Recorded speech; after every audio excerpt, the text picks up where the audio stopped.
I'm 48 now, so people have pretty much stopped asking me. It's sort of either assumed that you tried and you couldn't have kids, or that you're just one of those weirdos who doesn't want them. My most honest answer always just used to be, I just don't. What can I tell you? It's not a desire. I just don't want children. It's always a difficult conversation. Even in therapy, I was many, like 7-8 years ago talking to my therapist, and she's like, well, do you want to have kids? And I said, no. And she's like, but you would be such a great mother. And I started crying, and I was like, I would be. And I have been to my own mother. And now I need to take care of myself.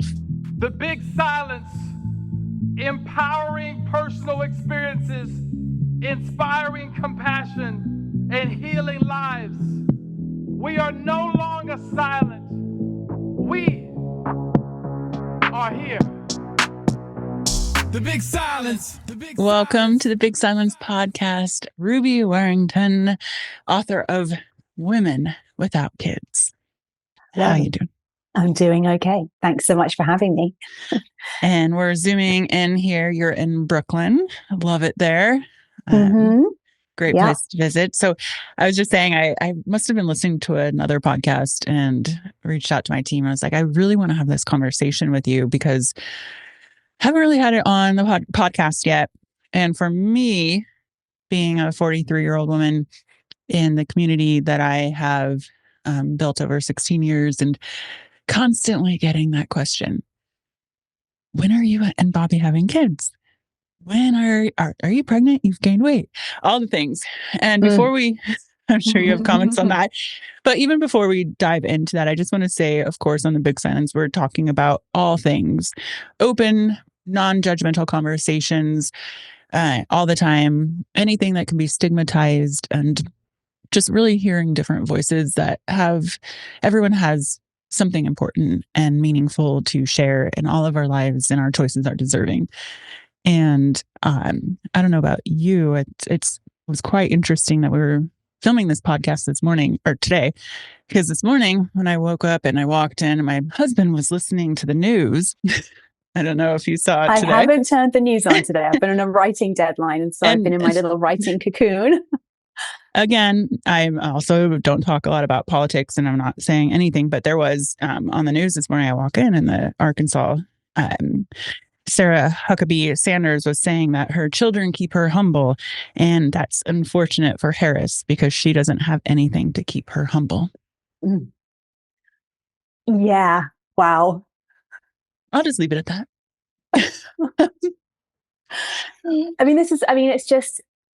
It's an example for anyone who doesn't have children. Those kinds of comments will have probably been fairly common. We're sensitized to those kind of comments, obviously. And they're the kinds of comments that in our society is sort of very normalized in a way. Obviously, this was quite an attack.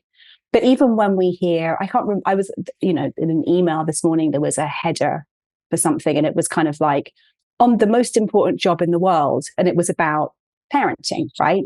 And so even hearing things like that, it's very dismissive of the experience of non-parents, often even in an unthinking way, And again, it sort of creates this binary, this us and them between parents and non-parents, which part of what I wanted to do with my book, Women Without Kids, was, as you touched on already, and why I love the theme of your podcast, is about really saying that every life path is equally valid, Yeah. And every life path comes with its own challenges, its own gifts, and it's on all of us to validate each other in our choices, and in the choices that the paths that we find ourselves on that we didn't even choose, right? Because not everybody who doesn't have children, that's been an active choice. So there's so much nuance in this conversation. And I just think when I wrote the book came out last year in 2023. And it wasn't until I sat down to write it in the years prior to that I realized how political this conversation actually is.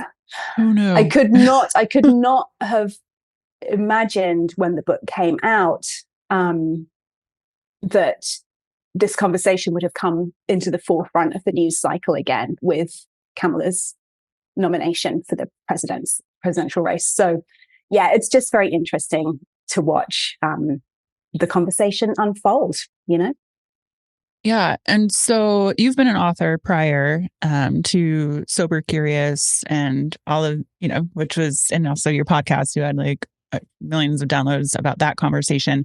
And then what, like, really, I want to know about your upbringing, your childhood. Let's hear your story. Like, how were you as a kid and why you made the choice? It's interesting because I've been reading a bit about your upbringing too. I think maybe there are some similarities in that I can definitely look back on my childhood and sort of join the dots between why I always kind of had an inner knowing that motherhood wasn't necessarily something that I wanted for myself.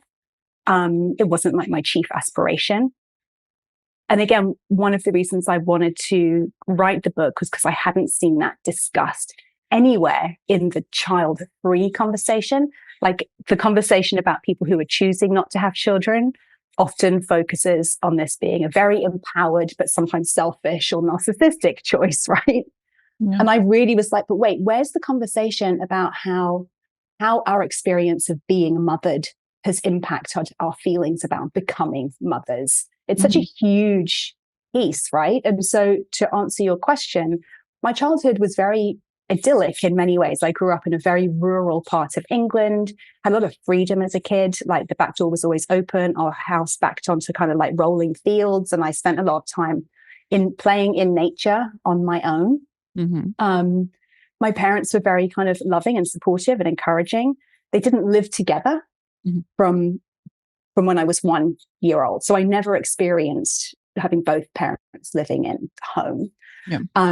And my mum never had enough money. There was never enough money. There was always a sort of anxiety around money and whether we were going to make ends meet. There was also a lot of confusion for me about my parents' relationship because they were still married. They just didn't live together. My dad lived in London and would come visit us. And it was just I always felt very different in this small rural community. Our family were like the odd ones out. So I always remembered feeling very different, quite strange, kind of not normal in a way. I can relate. But as a kid, this was just my normal experience, right? Yeah. But yeah, I think this contributed to me being quite a loner when I was a kid. Like I really loved to play on my own. As soon as I learned to read, I always had a novel or a book in my hand. I was looking back. I mean, I didn't feel it at the time because it was just me. Looking back, I think I was a very anxious child. I actually started sucking my thumb, like self-soothing in utero. Yeah. Oh. I sucked my thumb when I was a kid. I also, from age 5 or 6, developed, I think it actually has a name. I think it's trichomania, which is like a kind of, a constant kind of fiddling with the hair and like pulling split ends apart. And like, that was something that stayed with me until adolescence, really. And then eating disorders and then alcohol abuse. So it's only really now in my 40s, I can look back and look at, wow, I was like self-soothing by whatever means I could find, like throughout my entire life, really. So whereas I could start this conversation by saying I had quite an idyllic childhood, it was very, there was a lot of play. I was creatively very encouraged by my parents. There's a lot of outdoor time. I have a younger brother as well, who I adore. We're really good friends. But I was also very anxious, due to, I think, just the kind of inherent instability of growing up in a single parent home and sort of this feeling of just being different. And in addition to that, and I do write about it in the book because I think it is relevant, my mother's mother passed when my mom was 18, and she sort of estranged herself from the rest of her family at that age. Like she didn't have a relationship with her father and stepmother. She didn't really have a relationship with her siblings. So we were very like disconnected from any wider sense of a family unit, right? We were very kind of separated. Like I didn't have a relationship really with any of my grandparents, for example. These are seemingly sort of, I don't know, not like serious traumas, but I think generally contributed to this sense of like just instability, Yeah, that's interesting because when you're speaking, I was a very creative kid. I would paint. I would teach after school, like have my own class. I had imaginary students I would teach to. I would paint. I would run outdoors in bare feet through the woods by the river. Like I was very much an imaginative kid. And I had instability in my home growing up with a schizophrenic mother who was in and out of the home. And, I wonder. And then I always, do you have a partner? I do. Married? Yeah. I've been married since I met my husband. We've been together 25 years. I'll just leave it at that. Yeah. Yeah. We've been together a long time. It's been a long time. A long time. I've been with my husband for 12 years. We'll leave it there. No, I'm just kidding. I love him. No, I'm so grateful for him. He's amazing. But, and that's also a conversation we had to have about children as well. And I kind of want to have this conversation go back and forth and be able to share my story and your story, and just other women maybe resonate with it, and other men that listen to it, and realizing like how normal it could be. So I know I always thought when I was younger, instability, yes, but I always thought I'll fall in love, and I'll get married, and I'll have kids, and all of that, the white picket fence story. And then like it just changed. And for myself, there was a bit of parentification. Did you experience that at all? Yeah, absolutely. I mean, I think being the eldest child, and also I think because I was so good at self-soothing, my mum will always say, you never cried when you were a baby. You never wanted anything. You never needed me for anything. But I think I maybe was already intuiting that the more I could meet my own needs, the better. But my brother, when he was born, he actually got very sick when he was 10 months old. He got meningitis and was in intensive care for several weeks. And beyond that, even was a very kind of needy child. Like he would get sick quite often. And it wasn't that my mum leaned on me to help with chores or parentified me in the sense of like, I need you to step up and like physically look after your brother. But I was from a very young age just privy to all of her stress and all of her worry. I was the person that she kind of like talked about all of her stresses and all of the things that were worrying her. And so I just kind of learned to hold all of that and absorb that for her in the place of her having a partner in the home to carry that emotional load with her. So she recognizes that now. That was the role that I was kind of placed in. And so, yeah, it's interesting. I wouldn't go as far as saying that I mothered her, but I definitely took on I was very mature from a very young age. Yeah. And for those who are listening and don't know, it's basically when you take on a role of a parent as a young child, taking care of a parent or being someone that they go to console to or be their confidant, and which is not typical. And it can cause anxiety. And a child. And I did have that too. And my mother would come to my room and sleep in my bed and cry on my shoulder and say all these things. And, she had her mental illness. And I didn't even realize what was happening at the time. And then, she would always confide with me after school, pick me up, be like, let's go to the favorite bakery and have an apple fritter. And then she would spew all of these delusions and like want me to be her confidant. So, it's definitely something that you don't realize until later in life and an adult what you were doing. And then later in life, I became the parent, which many of us do in some ways, but this was not when I thought it would have been. But I always felt like I had to take care of her and make sure she was safe. But so with you then, I want to talk about with having a partner and talking about children, because I think that's such a important conversation to have before a marriage, before a union of any kind. And it's a hard conversation. I have friends now that I'm like, well, they're maybe getting engaged, but they haven't had that conversation. So how did you do that?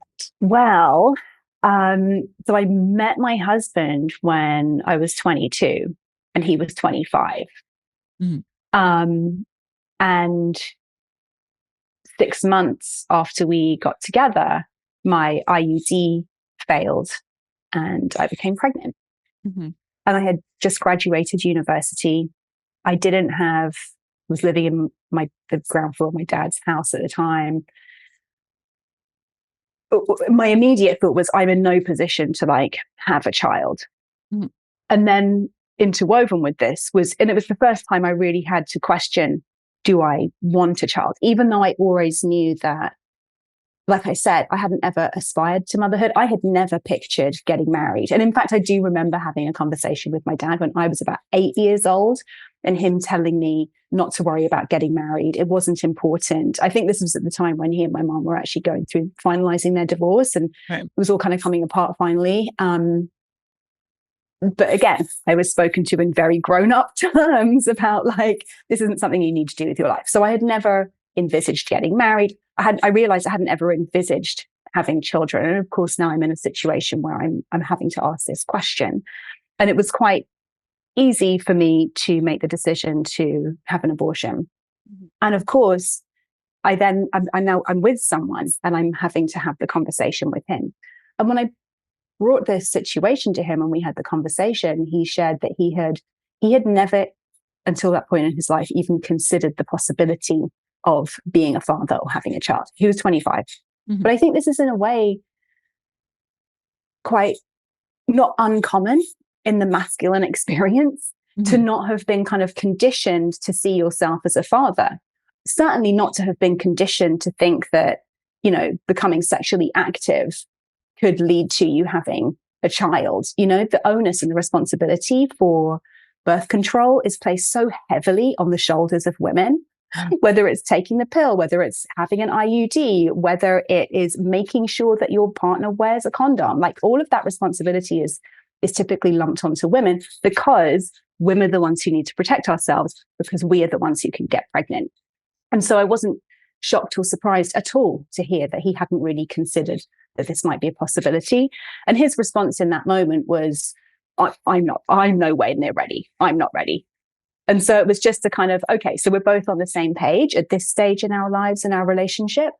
And then I had always sort of assumed, because my mum was 30 when she had me, that at age 30, it just seemed to be this nice round number. I was like, at age 30, that's when I'm going to start. That's when I'll want to have a child. That's when I'll feel the baby fever that people talk about. That's when it will kick in. So around approaching my 30th birthday, I was like, okay, so I'm going to want kids then. Still waiting for it to kick in. Nothing kicked in. And actually, even prior to that, so we got married when I was 27 and when Simon was 30. And at that point, yeah, that was kind of fair game now for everyone to start asking. So when are you going to start a family? So is it kids next? In fact, my best friend from high school got married 2 weeks after we did. I was very excited to kind of let me know that they were going to start trying straight away. And how about us? And I had to have the conversation with her. Not yet. And she was very disappointed that I wasn't going to be kind of like embarking on this journey with her. So that was 27, 30 came. And then I was thinking, okay, not 30, then definitely by 35, and 35 came. And so it was a conversation that Simon and I had at all of these junctures as well, because we do talk about like literally anything and everything. And it's one of the real kind of like part of the glue of our relationship has always been how easy it is to talk to each other about whatever is on our mind. Yeah. We don't judge each other. We don't blame each other. If we get into arguments or disagreements, we're very, very quick to kind of like apologize or see the other person's point of view. We just kind of like, we fight really well, which is one of the reasons that we've stayed together so long, I think. And so, yeah, it had always just been a really open discussion between us. And the older we both got, the more we were both kind of becoming convinced that this wasn't right for us. Those feelings, that desire to have a child, to become parents just wasn't firing for either of us. And so there was, and I write about this in the book, the closest we ever got, I was, I think, 38 and really feeling like, oh, we're getting into a bit last chance lottery now. Like, if we're going to do it, we should do it. And almost managed to generate enough sort of like excitement about the adventure that we might have. Yeah. To kind of go for it. But Simon actually asked me the other day, he's like, did we ever actually have unprotected sex? And I was like, no, we did not. We did not. Because when it came down to it, I just couldn't I just couldn't risk it. I was like, knowing us, it'll happen first time. And I don't want that. And if I don't want that, then maybe I just don't want this, you know? I know people are like, you and your husband have protected sex. I'm like, yeah, because we're not trying to get, and I don't want to be on the birth the birth control. No, but nor do I. The birth control. Ew. No shade to anybody who it works for, but it never worked for me. Like I tried a few different versions of it and none of them worked. And like I said, an IUD even failed me. So yeah. No, there's no shade on anyone in this conversation. And so similar to us, I was like, I'm going to have that moment where I'm like, yeah, I want to have kids. And then there was a time like recently, but now I can't get pregnant, and maybe we thought I was, but actually I was just going through perimenopause and not having my period. And poor Bobby, he was like, if you are pregnant, let's just keep it. I'm like, that's making me so sad because he was getting excited. He's like, well, maybe we should. And I was like, but I don't want to. It's always a difficult conversation. Even in therapy, I was many, like 7, 8 years ago talking to my therapist and she's like, well, do you want to have kids? And I said, no. And she's like, but you would be such a great mother. And I started crying and I was like, I would be. And I have been to my own mother. Yeah. And now I need to take care of myself. Because I was constantly focused on someone else and their health and their safety since I was 12 years old, that now unselfishly, I want to take care of me and I want to live the life that I created. That response from your therapist is something that I used to hear a lot as well.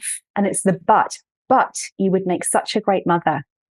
How about, and good for you, and you would make such a great mother, like the but really kind of like negates or devalues or negates that decision to like what you're saying. Like, I don't want to do this. Oh, are you sure we can't convince you, Sort of like, but I also, so last weekend, I actually hosted a retreat for child-free women. And something that came up, which is such an interesting theme and speaks very much to the nuance of this journey, this path. Quite a few people who didn't want children expressed having experienced grief when they realized, or it came to a point where it wasn't going to happen, when they reached menopause. Perhaps they'd had a hysterectomy. Perhaps they had, ended a relationship that was very kind of, in their early 40s. And the grief, they were very confused by the grief they felt for losing something they never wanted. And I can relate to that because there's a part of me, even though I know I didn't want this, there is still a part of me that can envisage it being a really amazing experience, right? Yeah. And so yeah, there's just a lot of complexity in terms of the feelings that people have about this decision, understandably, given that it is probably, I would say, the biggest decision that a person can make, not least because it's one of the only decisions that you cannot unmake. It really is life and death. It's literally life and death. And so, of course, it makes sense that it wouldn't be as simple as, yeah, great, or no, thanks. It's like there's a lot of complexity within the decision. Yeah, it's a life-changing decision. And it's interesting. I don't know about your siblings, but so obviously mental illness runs in my family. My grandfather, I never met him. He died by suicide when my mom was 18. Oh, wow. So, and my mom was schizophrenic and suffered from depression. And my sister and I have been able to skip a generation. Like, this is a miracle. And so that was one of the fears that I had with children as well, aside from not having that oomph in me, but just one of those, I know how difficult it is I have many friends who have college age children now who have developed a mental illness and the stress and, on their life. But my sister doesn't have kids. I don't have kids. And then ironically, obviously my husband doesn't have kids and his sister doesn't have kids, but they also, I'm like, what? It's interesting. What about your family and your siblings? So my brother couldn't wait to be a dad. Yeah. When he was about 27, 28, he started really talking about it. And I would ask him, because I was like, wait a minute, I'm the woman. I'm supposed to be the one who gets the baby fever, but he had baby fever. Yeah. He was so excited about it. He's like, I just feel like I really need a new project. He thought it was like a project. Yeah. Really ready for a new project. And he started talking about how he really wanted to relive or re-experience a lot of the childhood experiences that he remembered having as a kid, particularly with our dad, right? Because our dad was still in our lives. Like, we'd spend weekends with him, we'd do activities with him, etc. A lot of them were very boy focused. And I always often felt like I was kind of tagging along a little bit, on their kind of like boy focused trips to the local military airfield to watch planes, or like to go play ice hockey or whatever it was. But John, he really wanted to be a dad. And so I have a fantastic nephew who's now 9 years old, and I love being his auntie. And that's great. And so, but then I write about this book, and it's a very, very sensitive subject for me and my family, but in general. But I also have a half brother on my dad's side. My dad had a son with his second wife. My half brother has very, very severe disabilities. So he is at the most extreme end of the autism spectrum. He also has epilepsy. And actually it was only in a round of testing about 3-4 years ago that he actually received an official diagnosis. He has an incredibly rare genetic malformation, which is like, there are like 30 cases in the whole world. So it's been very, very hard to treat him. But he has required, hands-on, round-the-clock care from my father and his wife, and the professional care workers who come into their home every day to look after him. And he was born when I was 20. I was already out of the home. I was very much kind of living my own life by that point. But I do think that watching what they had experienced did play a factor in my ultimate decision making, because it wasn't, like I said, it wasn't until very recently that we realized that we learned that this wasn't a genetic sort of disorder that had been passed down the line. He is what they call a de novo case, like he's the first case in the family line. The causes are still unknown, but it just showed me, like, it made me question, would I have the capacity to care for a child like this? And I had to just, as ashamed as it makes me feel to say it, my honest truth is no, I don't think I could do that, And of course, it's not, when it's your child, I think there's a different level, something else that kicks in. But I've just seen what a huge, huge struggle it is for them. And I remember when my brother's wife was pregnant with my nephew, just almost like holding my breath. Yeah. To see, like, just until he was born and kind of like had the all clear, because like I said, it was still unclear whether this was something genetic that would be passed down the family line. And so I think for anybody who has any level of disability, mental illness, even extreme neurodivergence in their family line, I think it's absolutely valid that becomes an additional factor or layer in your decision-making process. Yeah. And it's valid. I mean, similar as mine. And it's interesting. I remember as a kid, I don't know, I had to be first or second grade. You have these like little memories that just like stick out. And my parents had friends over and they were openly saying, we don't want to have kids. Oh, we would never have kids. And I'm like a little girl sitting there. And afterwards I was like, why would they not want to have kids? I'm a kid and I'm great, And I remember that moment, but then now I'm like, I get it. And there's like no judgment for everyone's choice. And I love children. Oh, and Bobby, my husband, is like so good with, we're, godparents and aunties and all that stuff. And we love children. We'll babysit anytime. We're like, we get to be, it's Funkle Bobby and Auntie Cardi, or like the I love fun. It. Funkle. So cute. But I love other people's children.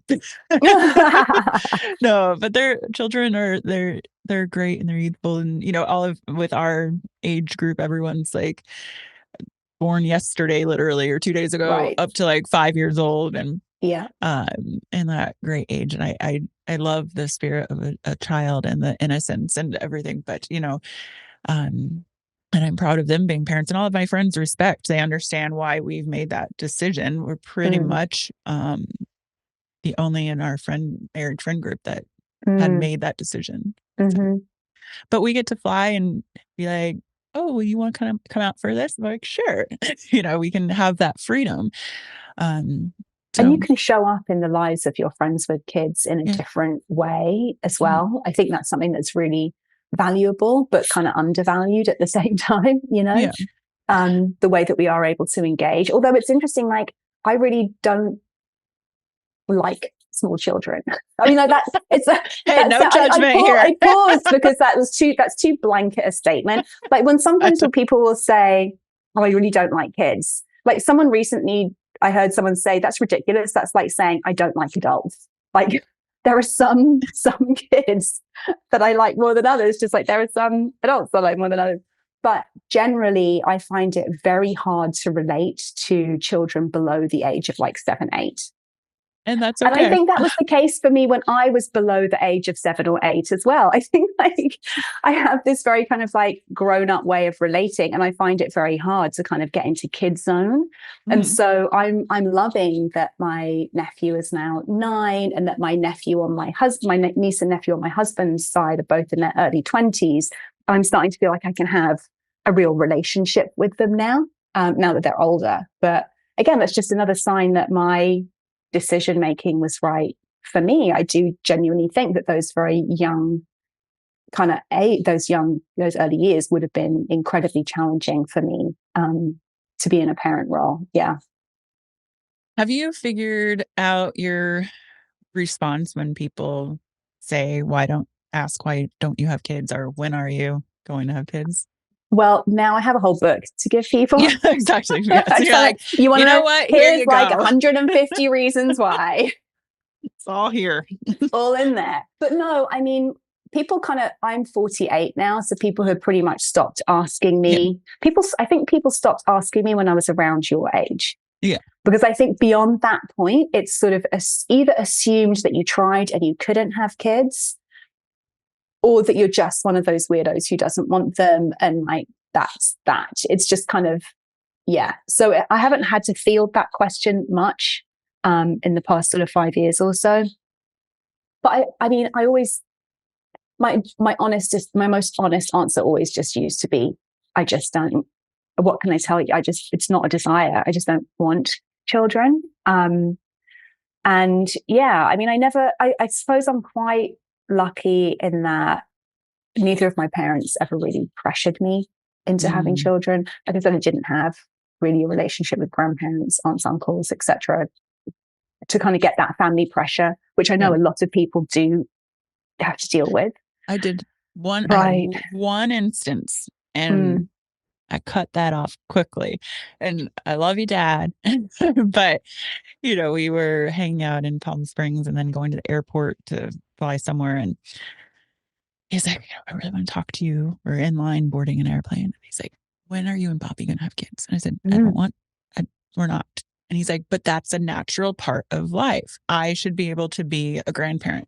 That's a normal part of life. I'm like, great. So you get to be a grandparent and have the fun for something that you want, but it's not something that I want. I said, don't ever bring this up again. It is insulting to me. And it was a little longer conversation than that, but then that was it. And he understood. It's my body, my choice, and my family, my husband, our choice. And there is that pressure.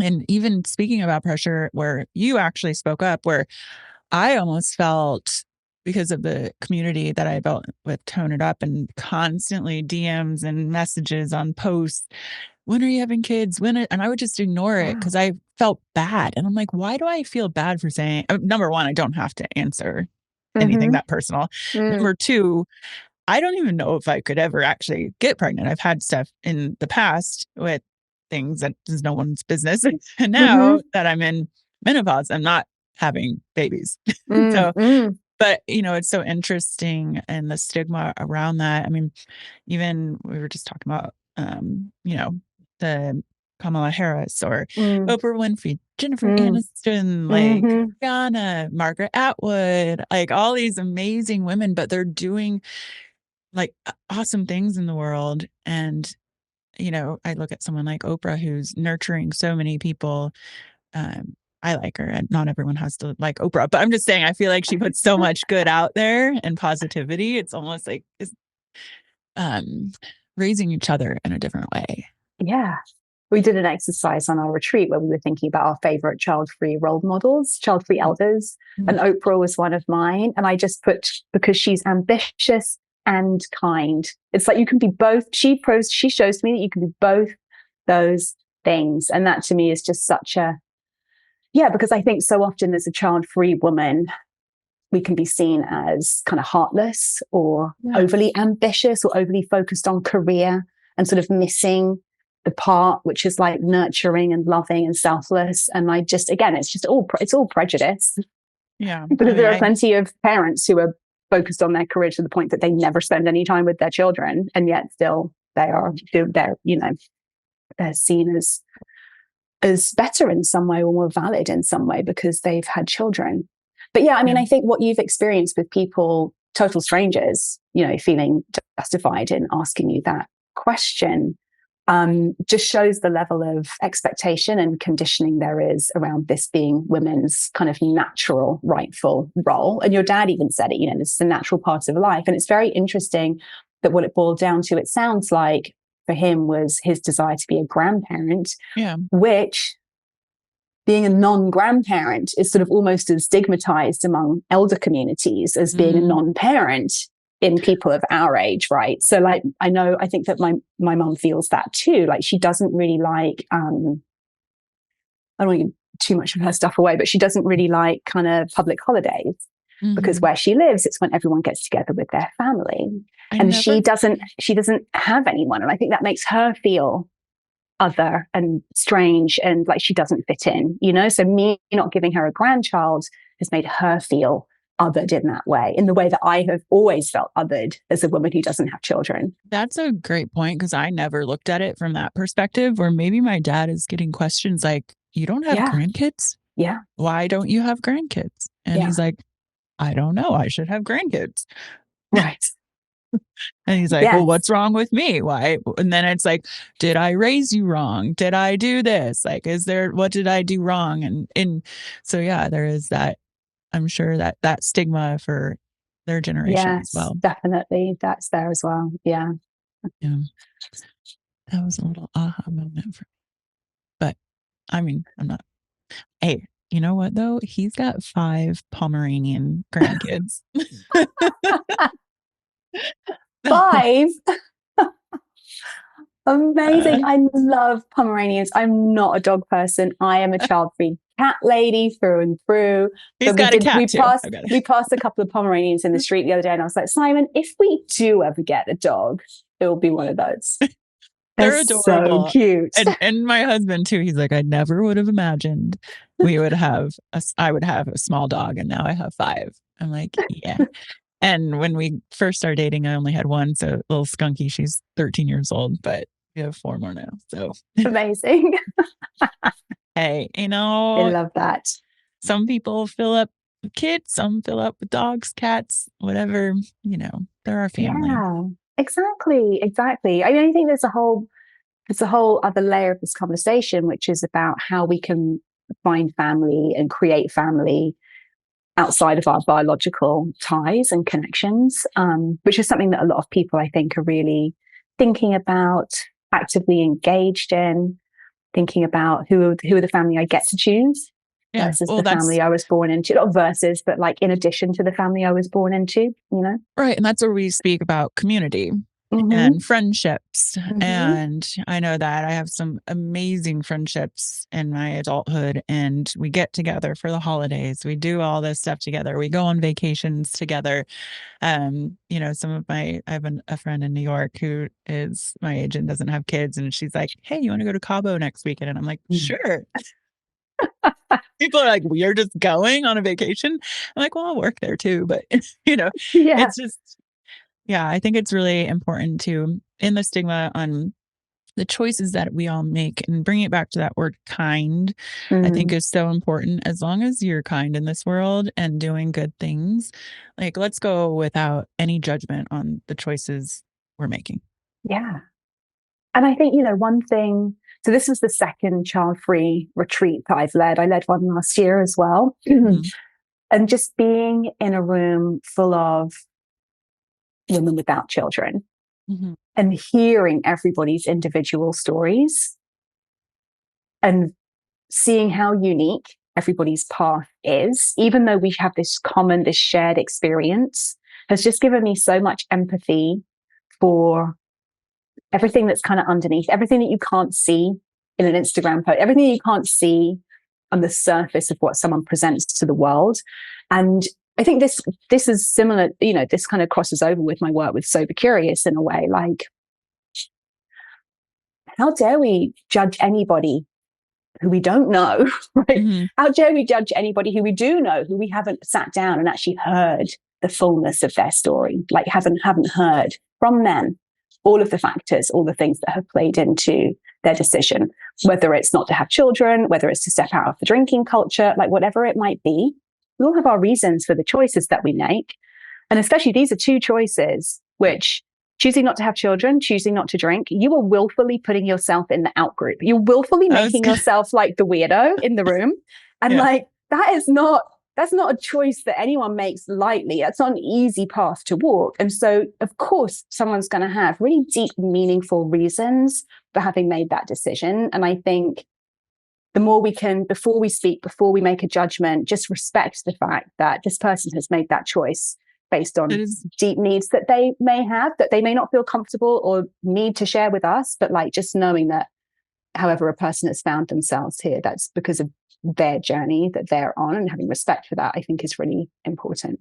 Right. So your book was called Sober Curious, right? So we were kind of in that movement, and Sober October, Dry January. Yeah. That is actually, it's almost the same stigma as not having kids.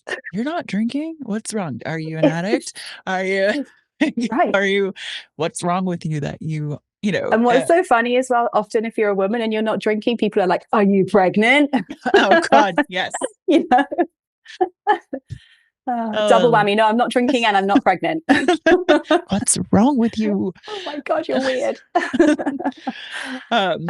Well, I appreciate you sharing this, because I know, again, there is a lot of stigma behind it. And I think that women who have kids and don't have kids should be looked at as the same value, and we are. And I'm happy that I'm able to have this conversation without feeling like I have to be silent, like something is wrong with me. Because sometimes I still, through the day, I'd be like, am I wrong to not want to have kids? Or I'm like, no, I'm listening to those outside voices and pressures. Well, I was thinking about this, thinking about you and your platform and what you share, actually, how, like I said at the beginning of our conversation, one of the reasons I wanted to write this book was to say, hey, oftentimes when a person chooses not to have children, it's because maybe there was some family dysfunction. They didn't want to continue.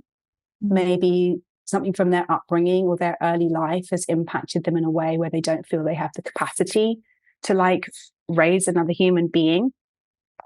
And I sort of thought about how one of the reasons that aspect of being child-free hasn't been discussed is because until recently, we've thought about family dysfunction, mental illness, depression, even anxiety as faults, as there's something wrong with you. Whereas I think thanks to people like you, we're really starting to have a much more broader understanding. And we're seeing that mental health issues, family dysfunction, that's not a sign that something is wrong with us as individuals. Oftentimes, the coping mechanisms that we develop to protect ourselves and survive in the world might manifest as what looks like kind of dysfunction or mental illness or whatever. But that doesn't mean there's something wrong with us. It just means that we've been in situations where we've had to, where we've developed certain behaviors or whatever, even things like addiction, for example. And so I just think, a big part of this is about is part of the reason we're able to have a more open conversation about all of the things, all of the reasons for not having children is because of the way that mental health and dysfunction, family dysfunction is sort of being destigmatized. And we're starting to see, like, in my research, I discovered that 80% of people say they come from a dysfunctional family. To the point where I'm like, in my book, so maybe this is just how families function. And there's no such thing as that white picket fence, very idealized vision of family life. That's actually very rare. That's not the norm at all. That's the abnormal case. Yeah. And I've had some friendships that in my past where they're like, oh, I grew up in a perfect family and no, I didn't have any issues. And then I like get to really know them. I'm like, you didn't even realize the dysfunction you had because no one was talking about it. Right. And then they're having these issues and there's a lot of dysfunction. And again, talking about it more, making therapy more, the norm is important. Having all of these conversations. I mean, even in the beginning of when I co-founded Tone It Up, I never wanted to talk about my past because I was embarrassed about where I came from, because I'm this wellness, fitness person that people look up to. So I could never have a shady past or a family that was dysfunctional. But that was how we were raised. So I think it's really important now that we can have these conversations because it makes us more free. Because I would wake up every morning with anxiety, feeling like I wasn't true to who I am because I was hiding my past of having, situational depression and addictions when my mom was diagnosed when I was a teenager, and I was hiding everything. And now I'm like, and I was very shy, introverted, which is another thing. When you're an introvert back then, they thought you were a bitch. And I'm like, no, I'm just shy. I'm scared to be me. And so now, of course, the big silence, all the things we don't talk about. Now my husband's like, now you just won't shut up. And I'm like, I like it. I feel much better mentally. I can relate to that as well. Being an introvert and being shy, being about just being afraid to really fully express myself because I really felt like it wasn't welcome or it wasn't a place for me, or I would say the wrong thing. And so just being a very internal person instead.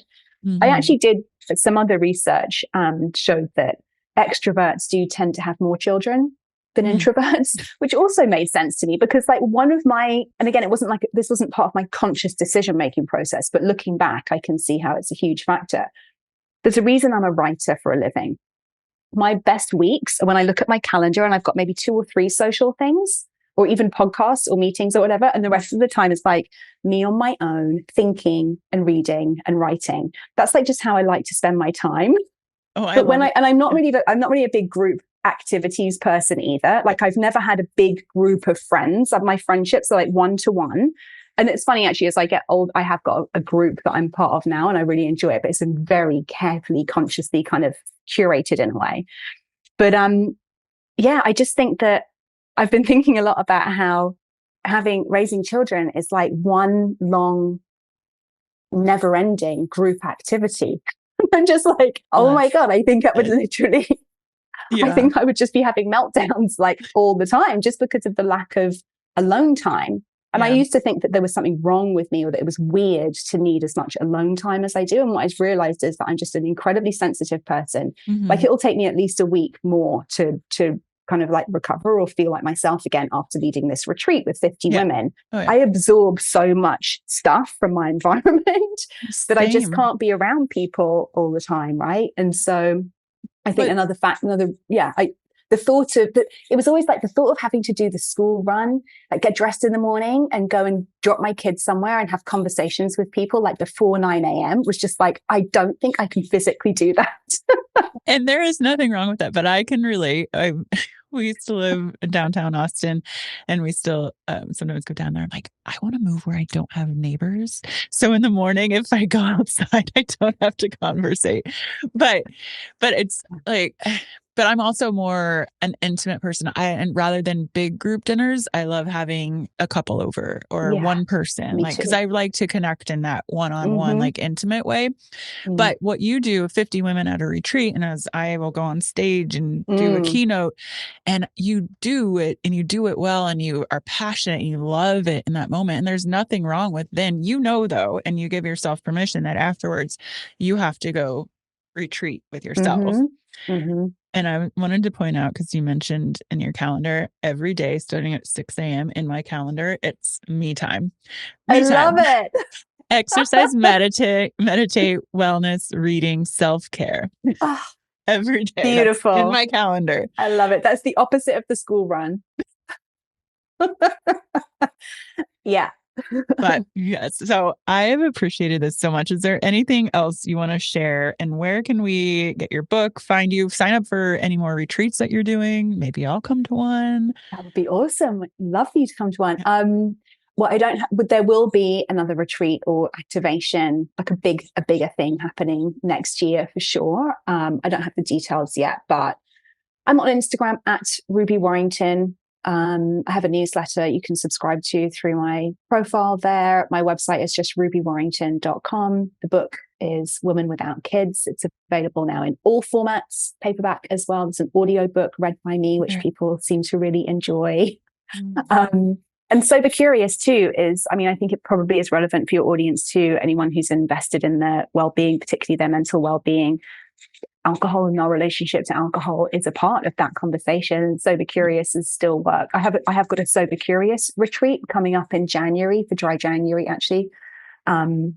So yeah, that's all about helping people who don't necessarily identify as alcoholics or who don't feel that they need to be in recovery for alcohol addiction to get to grips with the way they're using alcohol and hopefully, develop a healthier relationship to alcohol. Yeah, I think it's speaking on that, there is that stigma, like you should be able to be like, so this weekend I'm not drinking, but maybe next weekend I will go out. And it's like, doesn't have to be an all or nothing type of thing. I feel like in our society, there's actually, I think there's a bar that just opened up in Austin that is all mocktails. Well, no, Sam's Bar. Sam's Bar is the first alcohol-free bar in the United States. It's in Austin, Texas. It's amazing. It's run by a guy called Chris Marshall, who's been such a pioneer for the alcohol-free drinks industry, which is a huge thing that's just kind of developed concurrently to the Sober Curious movement, which got a shout out on Emily in Paris recently. That was we've arrived.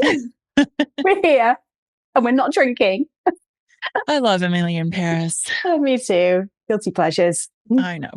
Well, thank you, Ruby. And anyone listening, we have all of the places you can check out Ruby's links in the show notes, and appreciate you. And thanks. Likewise. Thank you again for having me. The big silence. The big silence.